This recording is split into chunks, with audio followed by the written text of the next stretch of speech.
vám bude odprezentovaný príslušníkmi 14. tankového práporu Trebišov a taktiež bude odprezentovaný aj tank T-72 a ukážka tanku bude sprevádzaná aj streľbou.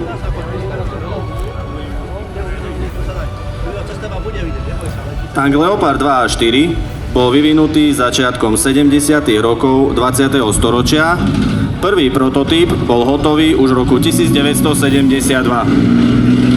Rôzne verzie slúžia v nemeckých ozbrojených silách a v armádach 22 rôznych štátov. Dnes sú Leopardy 2 v armádach NATO najrozšírenejším tankom. Rozdiel oproti Leopardu 1 je zavedenie digitálneho systému riadenia paľby.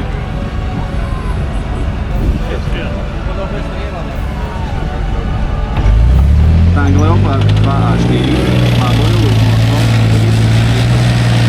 900 váha, je poháňaná 12-valcovým motorom, ktorý má 1500 konských síl. Je vybavený tak automatickou, ako aj manuálnou prevodovkou. Odpruženie torzných tyčí pozostáva na každej strane zo 7 dvojitých gumou obalených pojazdových kolies, hnacím reťazovým kolesom vzadu a predným napínacím kolesom.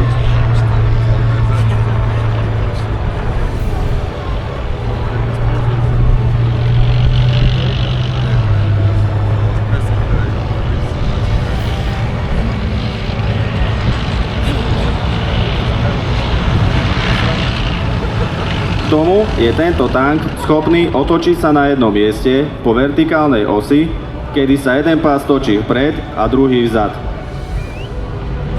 Teraz si môžeme všimnúť, ako sa točí podvozok tanku, pričom väža a kanón ostávajú na jednom mieste.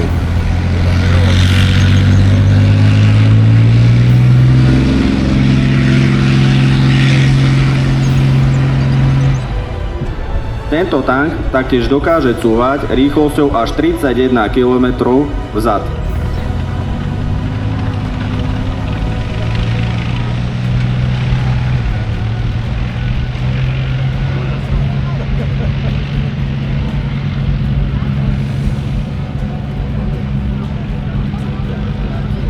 Leopard je vybavený kanónom kalibru 120 mm, ktorý môže odpaľovať dva odlišné druhy munície. Tank je taktiež vybavený dvoma ťažkými guľometmi typu MG3 kalibru 7,62 mm. Ako aj iné dnešné tanky, tak aj tank Leopard je rozdelený na dve časti. Sú to podvozok a horná časť, ktorou je väža. Osádka tanku sa skladá zo 4 členov. Jeden z nich sedí v podvozku a to je vodič, ktorý je zodpovedný za riadenie tanku v teréne.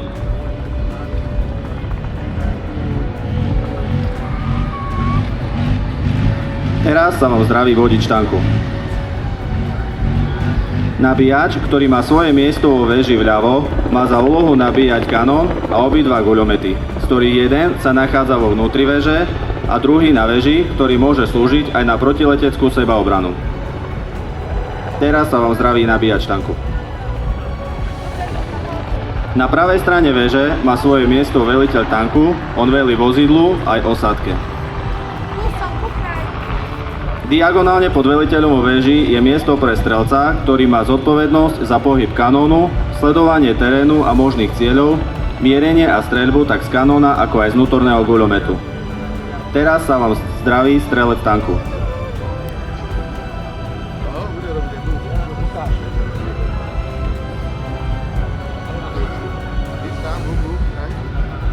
Rovnako veľkou výhodou je jeho agilita väže. Za 10 sekúnd sa dá väža otočiť o 360 stupňov.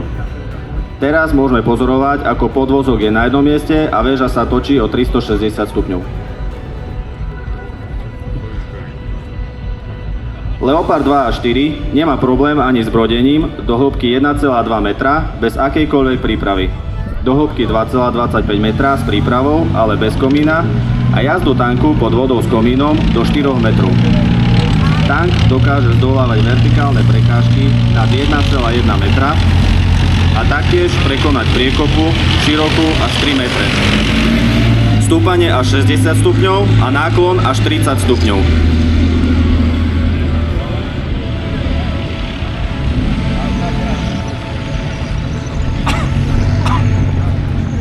prieskumu terénu a vyhľadávaniu cieľov používa strelec hlavnú optiku, ktorá je zvýraznená oranžovou páskou.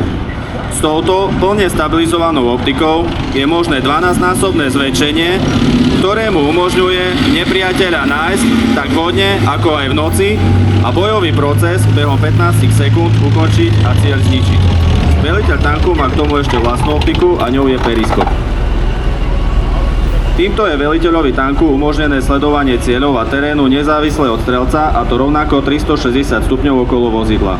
Počas boja strelca s protivníkom môže veliteľ tiež nájsť ďalší cieľ a s tlačením jedného tlačidla okamžite prispôsobiť kanón optike periskopu veliteľa. Tomu umožňuje po novom nabití kanónu okamžite páliť. Ku koncu tejto ukážky vám teraz ukážeme, že aj veliteľ môže viesť väžu samostatne. Táto funkcia potrebuje taktiež tlačenie jedného tlačidla. Medzi tým sa nám k tanku Leopard 2 a 4 pridáva aj tank T-72M1, ktorý odprezentujú taktiež príslušníci 14. tankového práporu z Trebišova.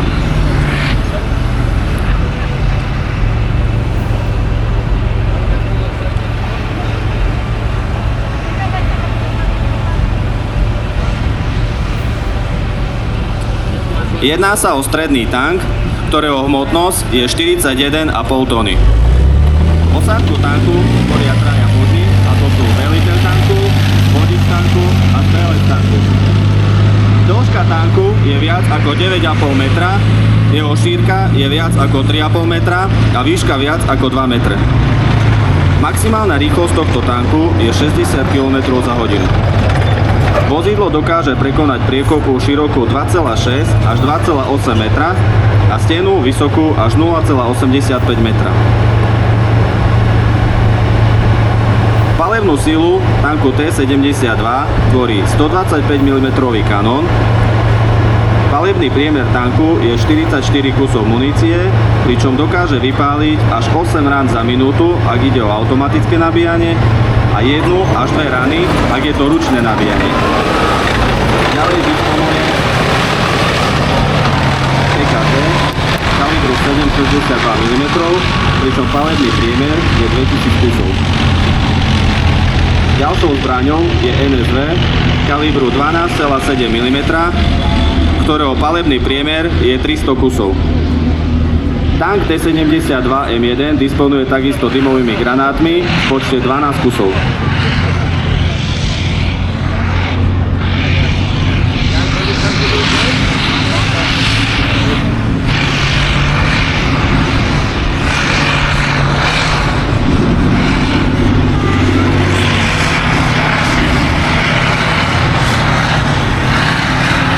Teraz sa nám tank T-72 presúva do svojho hlavného palebného postavenia.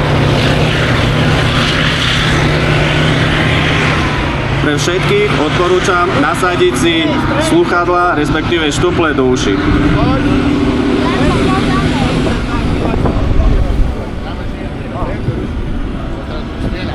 Teraz môžeme pozorovať to, ako tank T-72 bude strieľať za pohybu.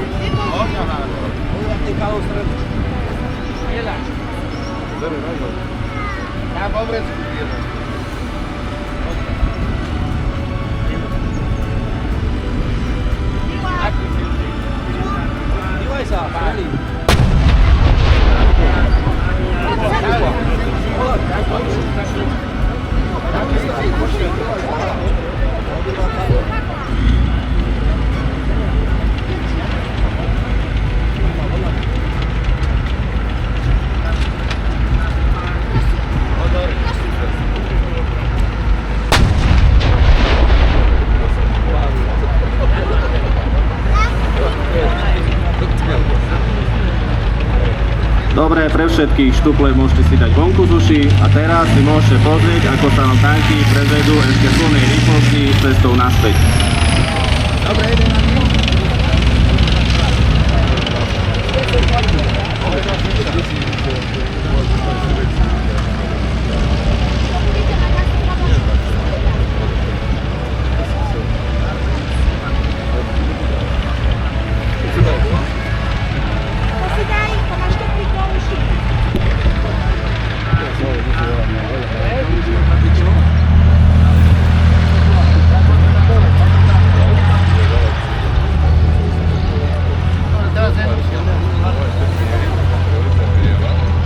mene všetkých príslušníkov 14. tankového práporu z Trebišova sa vám chceme poďakovať za pozornosť a vidíme sa ešte takisto v poobednej časti.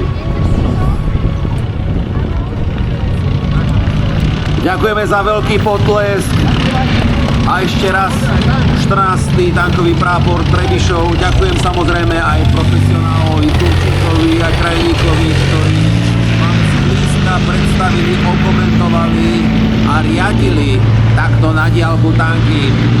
Leopard.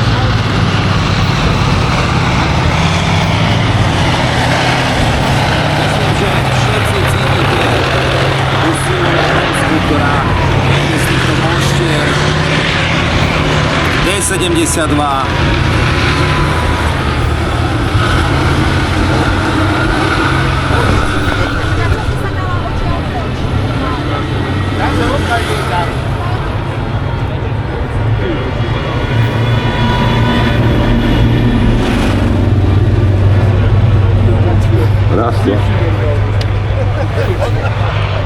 Pozeráte sa na CV90-120 od Biosystem Hägglunds, ktorý bol vyvinutý s cieľom splniť špecifickú požiadavku moderných armád. Dosiahnuť palebnú silu a úroveň ochrany hlavných bojových tankov v ľahšom a mobilnejšom vozidle. Pri hmotnosti pod 38 tón, čo je takmer polovica hmotnosti konvenčných hlavných bojových tankov, ktoré majú 60 až 70 tón, ponúka vynikajúcu mobilitu v rôznych terénnych podmienkach. Nižšia hmotnosť prináša významné výhody pri prejazde cez menšie mosty alebo v horských oblastiach, zatiaľ čo systém aktívnej ochrany spolu s pancierovaním zabezpečuje veľmi vysokú úroveň ochrany a bezpečnosti posádky. Ľahký tank CV90-120 by sa mohol stať ďalším kľúčovým prvkom v posilňovaní výzbroje slovenskej armády. A čo ho robí takým výnimočným? Technologická špička poskytuje vysokú taktickú a strategickú mobilitu so 120 mm kanónom a vysokou schopnosťou prežitia v akomkoľvek teréne alebo prostredí a tiež bezkonkurenčný výkon s jedinečnou konštrukciou bojového systému. So svojím motorom s výkonom 860 koní s možnosťou modernizácie na 950 koní dosahuje vozidlo maximálnu rýchlosť 70 km za hodinu. Udržiava si operačný dojazd 600 km na jedno natankovanie alebo naloženie paliva, ako chcete. Navyše môže niesť sudy s palivom, ktoré umožnia zvýšiť dojazd približne o 150 km. To znamená, že by sa dokázal dostať zo západu Slovenska na východ a ešte mu zostane aj pol nádrže na boj. Má plne automatizovanú prevodovku a brodivosť až do 1,5 metra. Jeho váha je výhodou z hľadiska infraštruktúry a logistiky. Maximálne pohodlie má posádka, tak aby bola najlepšia pripravená na boj, zabezpečuje aj tú pohodu, aj klimatizácia, či predstavte si aj v tomto prípade varič vody na kávu a na čaj. No dobre sa majú chlapci. Mimoriadne pôsobivý je muničný systém, ktorý nesie celkovo 44 nábojov v automatickom nabíjači. Je 16 kusov a 28 zásobníkov pod vežou. Model CV90-120, na ktorý sa teraz pozeráte, bude vybavený super rýchlym automatickým nabíjaním, ktorý umožňuje rýchlu streľbu. Vďaka tomu bude CV90-120 schopná porážať aj tanky vybavené aerov, čiže prostredníctvom presných dvojitých zásahov na to isté miesto. Jeho 120 mm vysokotlakový kanón dokáže vystreliť projektily s úsťovou rýchlosťou približne 2 km za sekundu, poskytuje impozantnú palebnú silu a bude schopný vystreliť všetky moderné 120 mm náboje NATO, ktoré používajú aj hlavné bojové tanky, ako aj programovateľné náboje. Nová verzia bude mať veliteľský zameriavač s pripojenou diaľkovou zbraňovou stanicou, ktorá bude slúžiť aj na boj proti bezpilotným lietadlám, čo je v dnešnej dobe super výhoda a samozrejme veľmi dôležitá. Je to otázka prežitia. A 8-členné pešie čaty zadnej časti. Bojová hmotnosť 30 metrov.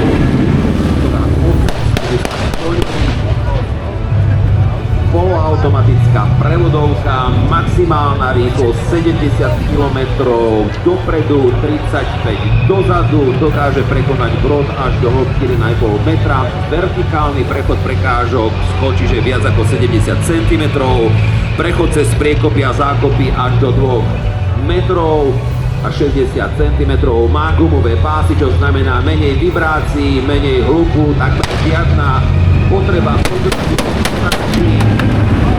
Počujete kanón, takto asi nejak znie pri výbuchoch.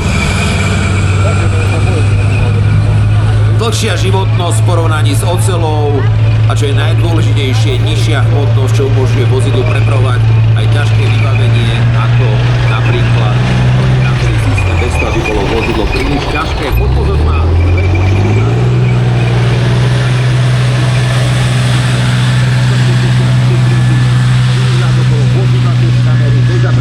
vybavená 30 mm automatickým kanónom, ktorý sme pred chvíľočkou počuli, Northrop Grumman, 160 nábojov, pripravený na použitie a samozrejme v zásobníku ďalších 320 nábojov MK52 koaxiálny guľomet, zároveň je dve rakety Spike v odpaľovacom zariadení na pravej strane veže a 16 kusov 76 mm dymových granátov. Čiže máte teraz príležitosť si zblízka obzrieť tohto krásavca. Toto prezentačné vozidlo CV9030, ktoré dnes máte teda možnosť vidieť na tankových dňoch v Laugarício, patrí do rodiny vozidiel CV90 od zlatého partnera podujatia BAE System Hägglunds, ktorému samozrejme veľmi pekne ďakujeme za organizátorov.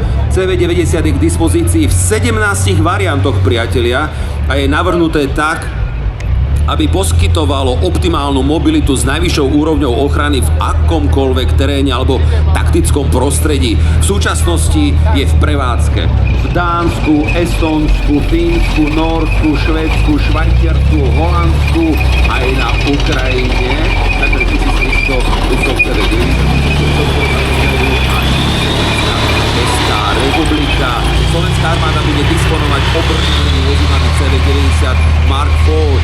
Tento variant pásového obrneného vozidla kombinuje zvýšenú rýchlosť a manévrovateľnosť na boisku s vylepšenou elektronickou architektúrou, ktorá podporuje budúce schopnosti, keďže komplexné boisko sa neustále vyvíja. Pozemné sily Slovenskej republiky dostanú v podobe tohto vozidla najmodernejší a najefektívnejší prostriedok na obranu svojho územia.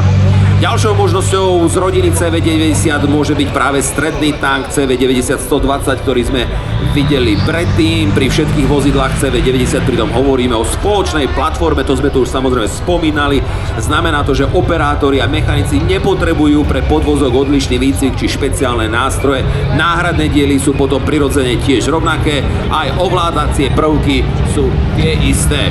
Milí priatelia, ešte tu máme M60, o ktorej sme hovorili, ktorú sme spomínali. Je to vlastne americký nádherný stroj. Presunuli sme sa do čias studenej vojny. Ak si dobre spomínam, tak mal to byť protivník T-55 a je to tiež krásavec. Presúďme sa pokojne 50 rokov do histórie a vidíte tu jeho famóznosť, tu jeho obrovskú stavbu. Myslím si, že vy, čo sa trošku venujete histórii ozbrojených síl, histórii armády, tak viete, že západní konštruktéri dbali hlavne na bezpečnosť posádky, preto tie stroje sú také mohutné, také veľké. Sovietským konštruktérom samozrejme moc o toto nešlo, čo môžeme teraz vidieť aj v praxi, ako to vyzerá. No ale tento nádherný stroj, ktorý sa vyznamenal tiež v Jomkipurskej vojne, ako už Pali Steiner hovoril a dal príučku sovietskej vojny, sa nám predstavuje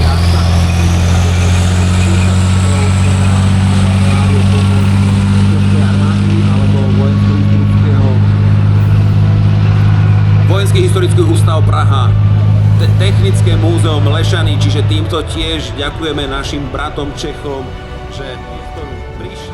Vážení diváci, v tomto momente ste mohli začuť motor UTD-20 vozidla BPSVI ktoré prichádza do priestoru ukážky v smere od rieky Váh. Vozidlo má systém identifikácie laserového ožiarenia SDO a inerciálny navigačný systém. Jedná sa o navigačný systém, ktorý nepotrebuje GPS signál, ale využíva gyroskopy a akcelerometre, ktoré zbierajú vstupné údaje. Počítač tieto údaje vyhodnotí a vďaka tomu je systém schopný určiť svoju polohu na Zemi.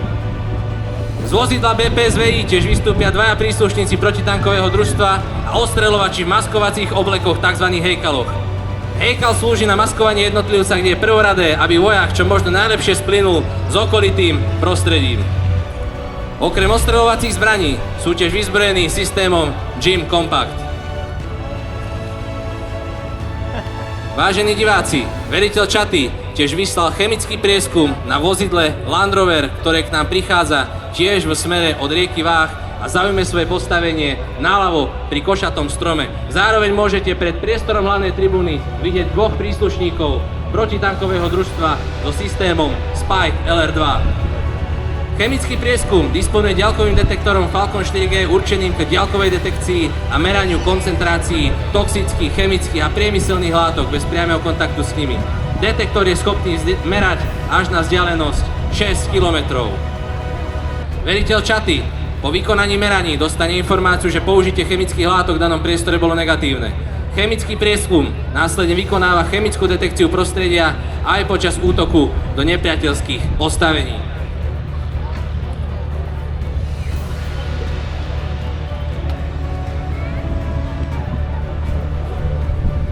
Pred vykonaním útoku vlastných síl do objektu a na základe zistení prieskumu veliteľ Čaty vyžiadava delostreleckú podporu do obranných postavení nepriateľa s cieľom narušiť bojovú zostavu nepriateľa zničením jeho živej sily a techniky.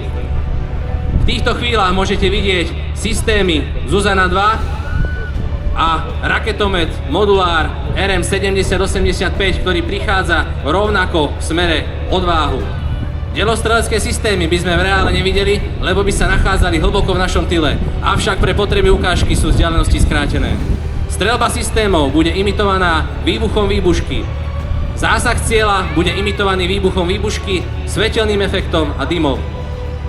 Môžete vidieť, že po zastavení si systémy upravia námer a odmer. Tiež môžete vidieť za malý moment zmenu elevácie, kedy sa do vzduchu dvíha hlaveň húfnice Zuzana a zároveň raketový kontajner systému modulár. Vážení diváci, v tomto momente ste mohli vidieť imitáciu výstrelu z húfnice Zuzana a nasledoval dopad strely, ktorý bol imitovaný výbuchom.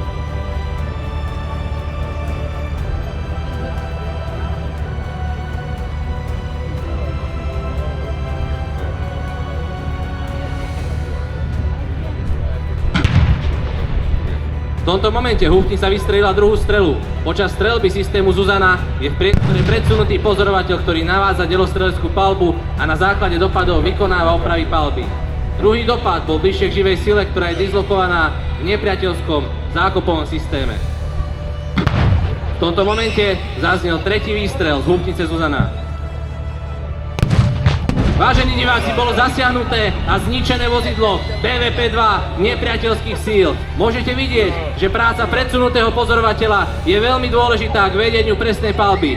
Delostrelec je stále rozhodujúcim prvkom v pozemných bitkách súčasných svetových bojísk. Delostrelecká jednotka ukončila palebnú úlohu zo svojho palebného postavenia a podarilo sa jej zasiahnuť a zničiť stanovený cieľ. Jednotka vlastných síl sa momentálne nachádza vo východiskovom postavení pre útok v juhozápadnej časti priestoru a pripravuje sa na vykonanie útoku do objektu.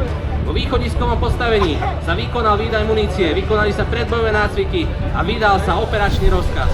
Jednotka v tomto momente dostala povel na zahájenie presunu a opúšťa priestor rozmiestnenia v predbojovej zostave. Vážení diváci, môžete vidieť oblak prachu, ktorý sa dvíha v priestore naľavo pri rieke Váh.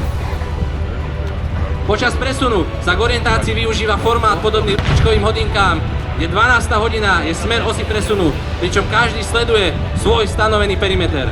Bojové vozidlá sú tiež vybavené protidronovými ochrannými prvkami. Za malý moment tiež bude útočiacej jednotke poskytnutá priama letecká podpora, ktorá bude vykonaná prostredníctvom lietadla L-39 Albatros s pilotom a veliteľom druhej taktickej letky na Sliači, podplukovníkom Jaroslavom Chromým, ktorý má nalietané cez 1700 hodín, z toho cez 1000 na lietadle MiG-29. Pre navádzanie pilotov a ničenie pozemných cieľov je určený predsunutý navázač.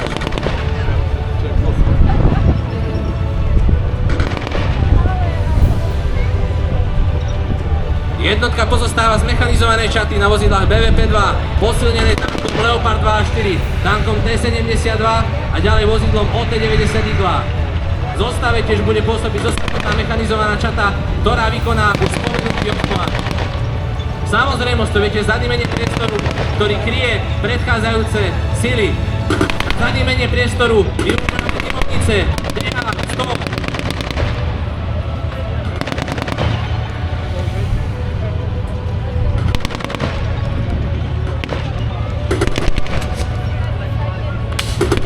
Vážení diváci, jednotka bola napadnutá z 9. hodiny ťažkou palbou z nepriateľských pozícií. Veliteľ čaty vyhodnotil smer, z ktorého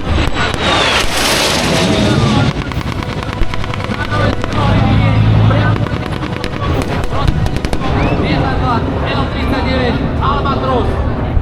Americká podpora zničila T-72. V tomto momente vykonali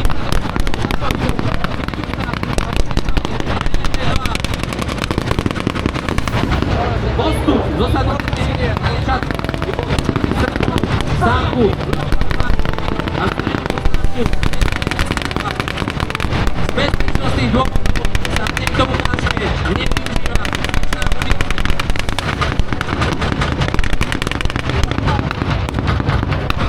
K prekonaniu protitankových priechodí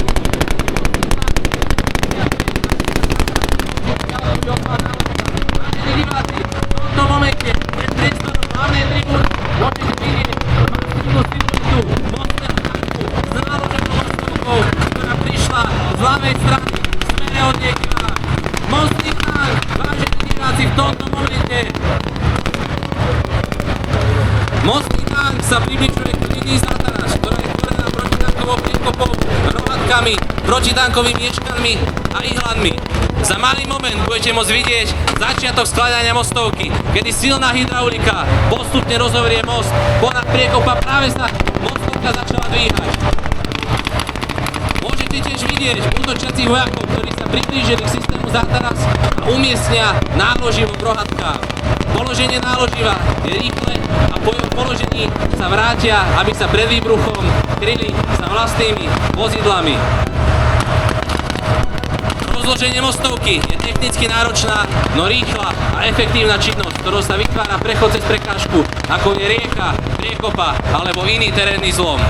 Mostné tanky sú špeciálne pásové vozidlá, ktoré slúžia na prepravu a položenie prepraviteľnej mostnej konštrukcie. Veliteľ tanku vyhodnotil terén pred prekážkou a zvolil optimálny nájazd. Mostný tank sa kolmom, prípadne pod minimálnym uhlom, priblížil k mostnej prekážke. Po zastavení vozu sa vyhodnotí terén a začne sa s rozvíjaním vozidla. Môžete vidieť, že za malý moment bude položená samotná mostovka ponad protitankovú priekopu.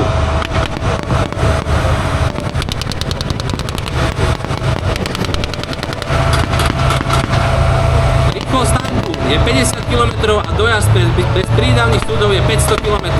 Samotné položenie mostovky trvá 3 minúty a na jej naloženie treba 5 až 8 minút. Hmotnosť mostovky je 6,5 tony pri šírke 3,3 metra. Jej nosnosť je 50 tón. Vážení diváci, v tomto momente bol odpálený systém rohatiek. Mostný tank cúva.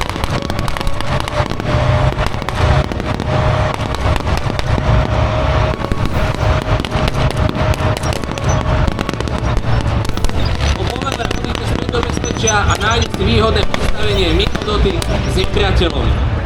Útočiace jednotky sa postupne dostávajú k dvom liniám zákopov.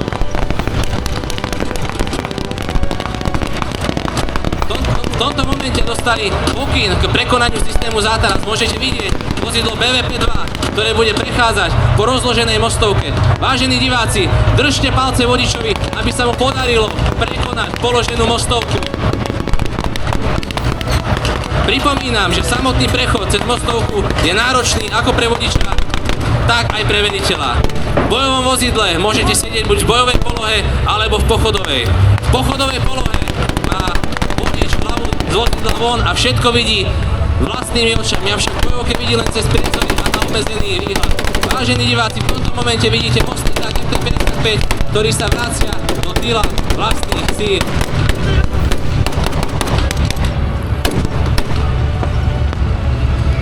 Vážení diváci, môžete tiež vidieť prostriedky palebnej podpory, ktoré sa presúvajú späť do palebného postavenia. Zároveň môžete vidieť z ľavej strany prebiehajúci útok pešieho elementu, ktorý sa postupnými prískokmi naleje do nepriateľského systému.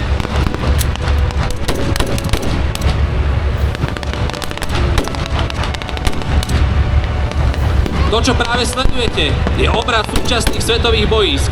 Napriek technologickému pokroku zostáva zákopový boj aj dnes jednou z najtvrdších poriem bod pozemného stretu. V súčasných konfliktoch, vrátane tých, ktoré sa odohrávajú len pár stoviek kilometrov od nás, zákopy zohrávajú stále zásadnú rolu.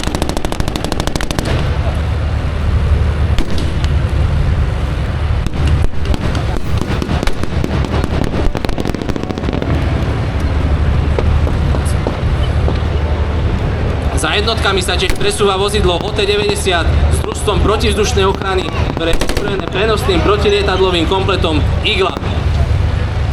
Na pohybujúcom sa vozidle môžete vidieť strelca, ktorý po celý čas drží ťažký 16 kg systém Igla vo svojich rukách.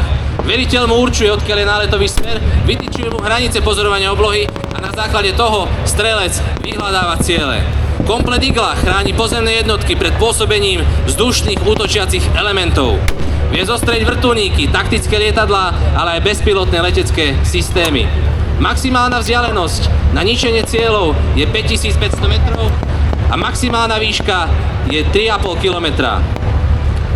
Čo je zaujímavosťou, tak počas výcviku strelbe je cieľ imitovaný svetlicou na padáčiku. V tomto momente môžete vidieť tiež útočiaci peší element, ktorý hádže útočné a zadimovacie granáty z ľavého sektoru zákopového systému do pravého sektoru.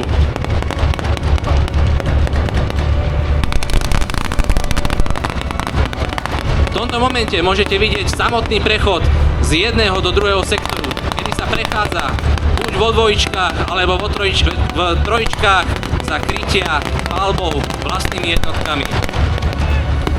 Hlavné úsilie zaujalo výhodnú čiaru a svojimi palebnými prostriedkami podporuje peší útočný element, ktorý v tomto momente bojuje v zákopovom systéme. Hodný vstupný bod do zákopového systému bol nájdený prostredníctvom bezpilotného leteckého systému, tzv. Dronu, ktorý nad zákopovým systémom aj naďalej lieta a útočiacej jednotke poskytuje spravodajské informácie o rozložení nepriateľských síl v zákopovom systéme. Drony podľa použitia delíme na prieskumné a útočné. Účinnou obranou proti dronom je radioelektronický boj, kedy jednotky vedia udržiť frekvencie, na ktorých je dron ovládaný. Ďalším spôsobom zneškodnenia dronu na krátke vzdialenosti je streľba z malokalibrových zbraní, kedy jednoducho povedané, vojak v poli zostrelí dron rokovnicou. Ďalším spôsobom je zhodenie siete so závažami na nepriateľský dron prostredníctvom vlastného dronu. Bezpilotné letecké systémy tiež vieme využiť na rýchle a kvalitné zadimenie priestoru ako pridanie reproduktorov a ako prostriedok na vedenie psychologických operácií.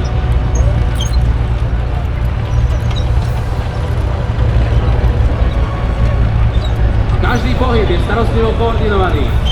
To je kľúčový princíp modernej taktickej spolupráce. Žiaden jednotlivec nie je boj sám. Zákop, ktorý vidíte pred sebou, nie je len východ zemi, je to obranná línia, logistické centrum, ale aj východiskový útočný bod.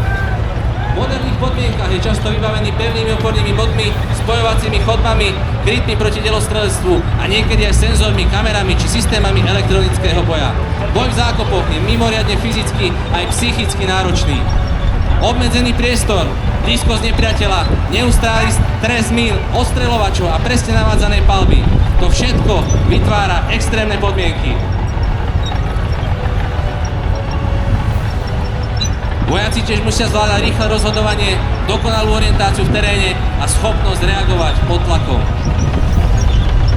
Každému vojakovi v útočiacom elemente je niekoľkonásobne navýšený palebný priemer. Bežne sa do systému zákopov vstupuje s 8 až 10 zásobníkmi. Vážení diváci, pri vedení bojovej činnosti v zákopoch došlo k ťažkému zraneniu vojaka z útočného tímu. Veliteľ jednotky privolal ambulantné pásové vozidlo, v ktorom sa nachádzajú naši zdravotiaci, ktorí vykonajú ďalšie zdravotnícke ošetrenie a odsun ranených. AMBS následne transportuje zraneného v mieste vyzdvihnutia vrtuľníkov, ktoré bude označené oranžovým dymom.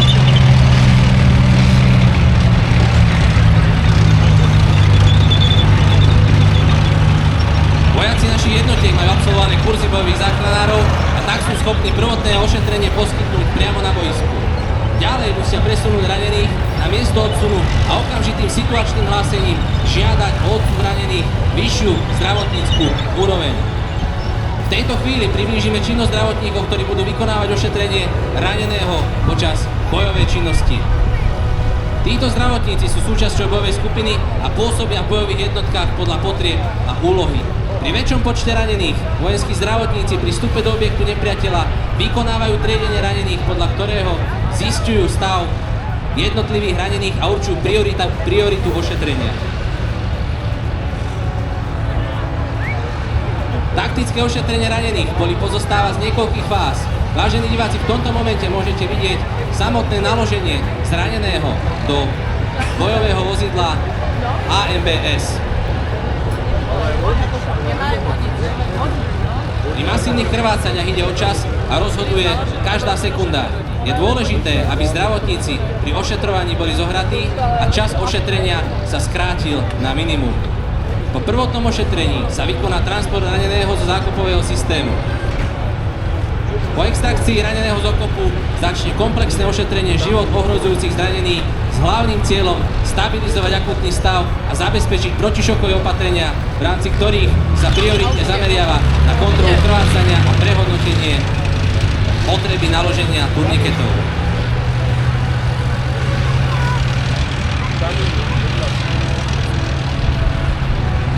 Raneného je tiež potrebné čo najskôr odzbrojiť, prípadne vybiť zbraň, odstrojiť, rozstriehnúť maskáče a vykonať kontrolu pred skrytými zraneniami. Ďalej sa kontrolujú dýchacie cesty a v čase bezvedomia si zdravotník kontroluje počet dýchov a zhodnotí podľa indikácie na zabezpečenie.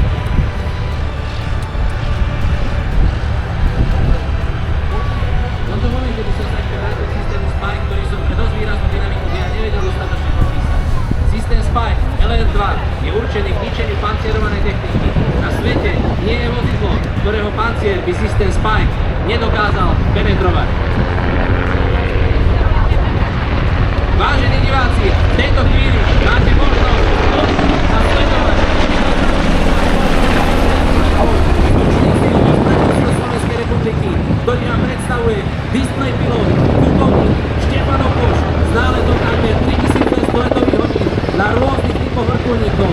V jeho leteckom zápisníku nájdete rôzne typy, ako bojový vrtuľník M24, M17, neposlednou nádej, vrtuľník UH-90, Black Hawk, na ktorom je zároveň kapitán, displej pilot a instruktor. Súčasťou displej týmu je kopilot kapitán Lukáš Gál s náletom takmer 1000 letových hodín. Vrtuľník UH-67 Black Hawk boli do výzbroje vzdušných síl ozbrojených síl Slovenskej republiky zavedené v roku 2017, kedy boli dodané prvé 2 kusy. V súčasnosti máme vo výzbroji celkovo 9 kusov tejto leteckej techniky. Vrtuľník UH-60 je predovšetkým určený na podporu pozemných vojsk pri vedení bojových operácií a vedení odstrašujúcich operácií voči nepriateľským jednotkám. Ďalej je využívaný na prepravu vojenského personálu a materiálu. Používajú sa tiež na zdravotnícku evakuáciu a operácie v rámci bezpečnostných akcií. Pilotáž tohto vrtuľníka si vyžaduje veľkú precíziu. Vidíme tam známe invázne pruhy, hviezdy na mobilnom odklade, to môže byť len United States Air Force. To, čo netušili ani Nemci, ani Sovieti, aj americká armáda sa priblížila k Labe. A kde sú lietadlá, tam bude niekde na blízku aj pechota a obrnené jednotky. A Nemci asi začínajú tušiť to najhoršie, dostávajú sa do kliešti.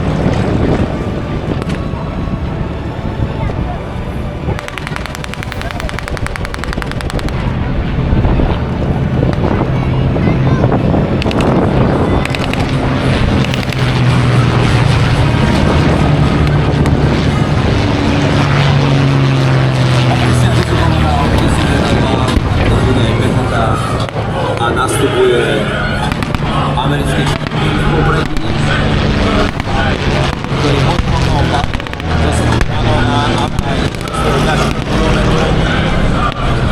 doráža na nemecký vrch zozadu. Presne tak vidíme nástup americkej techniky v príslovečnom rýchlom tempe 3. armády generála Petra. Takisto podobne ako spomínaný Heinz, ten istý názor. Známe jeho heslo Leave me alone, get off my way. Veďte ma, nasledujte ma, uvidíte, lebo vás prevalcujem. Americký útok vedie stredný tank M4A4 Sherman, prevádzaný obrnenými vodmi M8 Greyhound. Hlavná výzbroj Shermana je samozrejme tvorená 75 mm kanón. Ktoré sú aj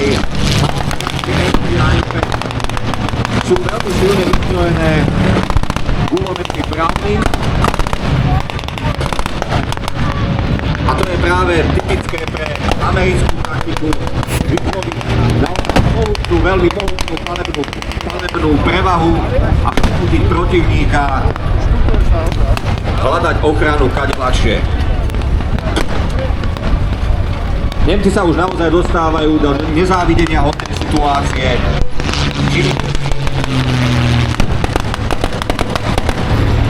Američanom sa zásadný odpor. V posledných dňoch vojny sa Nemci snažili skôr Američanom vzdávať a klásť odpor už len Sovietom.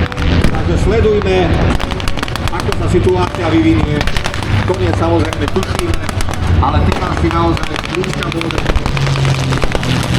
vykrúcať tú atmosféru, aké tvrdé, kruté až brutálne to bolo v posledných dňoch vojny na Labe.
na boisku kvôli tomu prachu a dymu. Momentálne veľmi tiesto sa lepšie sa nám díva na tie lietadlá na oblohe. Pripomeňme si, že v posledných fázach vojny na oblohe na sovietskej strane dominovali predovšetkým stíhačky, hlavky A7,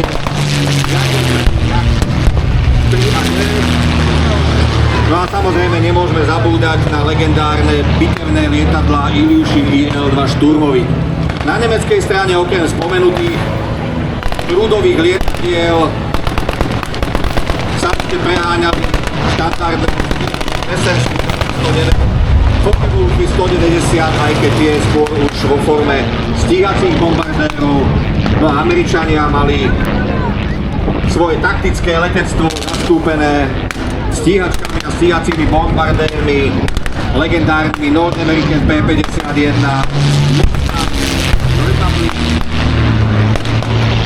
B-47 Thunderbolt. Sem tam sa nad frontovou líniou biehali aj slávne dvojtrupové Lightningy. V severnej časti frontovej línie bola veľmi aktívna britská RAF, zastúpená nielen legendárnymi Spitfirami, ale aj ťažkými stíhačkami a bitevnými lietadlami Hawker Tempest a Hawker Typhoon.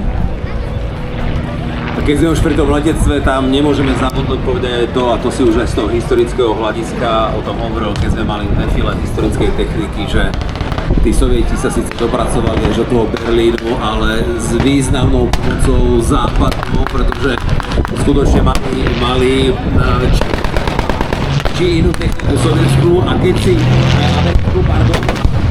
si už hovoril o tých lietadlách na amerických Aerocobrách, a mám taký pocit, že teraz pokryšky alebo kožedu, teraz neviem, ktoré ESO sovietské lietalo práve na Aerocobre, a tá bola už na tú dobu výnimočná tým, že tak ako ten Lightning mala trojkolesový podvozok, ale to prvé koleso mala spredu, hej? Čiže nie vzadu na chvoste, ale vpredu, alebo tak to bolo nejak. Áno, presne tak. Ešte k tým Aerocobrám by som poznamenal, že americkým pilotom tieto lietadlá veľmi nesadli, ale Sovieti, keďže na východnom fronte sa bojovalo hlavne v tých menších výškach, rád po niekoľko stoviek metrov, tak to im celku vyhovovalo, takže napriek tomu, že Američanom tie Aerocobry veľmi nepasovali do ich taktiky, tak našli veľmi dobrý uplatnenie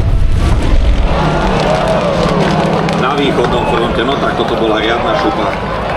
Na pozadí tohoto spektakulárneho efektu, ktorý si zaslúži potlesk, veľký potlesk, sa väčšina nemeckých vojakov odpútala od útočiacich sovietských jednotiek a veľmi ochotne dvíhajú svoje zbrane nad hlavu a vzdávajú sa Američanom. Predovšetkým príslušníci zbraní SS mali naozaj veľkú motiváciu k tomuto kroku, pretože v prípade zajatia vojakmi Červenej armády SS-ákov väčšinou čakala guľka bez súdu, kým Američania samozrejme mali ten prístup úplne iný. Nemožno sa ale čudovať sovietským vojakom, pretože pri svojom postupe cez Rusko, Ukrajinu a Bielorusko videli svedectvá strašných, ale naozaj strašných zverstiev, ktoré tam jednotky SS a nielen Sicherheitsdienstu, teda zabezpečovacích jednotiek, ale aj jednotky zbraní SS sa dopúšťali na civilnom takže naozaj tá nenávisť radového sovietskeho vojaka voči každému SS-ákovi bola, nehovorím, že ospravedlniteľná, to určite nie, ale celkom pochopiteľná. Tým pádom vidíme, že väčšina nemeckých vojakov dosiahla to, o čo sa usilovala. Američania ich odvádzajú do zajatia, do zajateckých táborov, odkiaľ sa potom väčšina preživších nemeckých vojakov vrátila do svojich domovov. Samozrejme, pokiaľ nešlo o nejakých vojakov a dôstojníkov obvinených z vojnových zločinov, tak v rokoch 47-48 z tých západných zajateckých táborov už väčšina nemeckých vojakov bola doma. Na druhej strane tí Nemci, ktorí nemali to šťastie a boli zajatí vojakmi Červenej armády, putovali samozrejme do smutne preslávených zajateckých táborov na Sibíri, kde tie podmienky boli neporovnateľne, ale že neporovnateľne ťažšie, až brutálne. Takíto vojaci vo veľkom množstve, odhaduje sa tam 50-60%.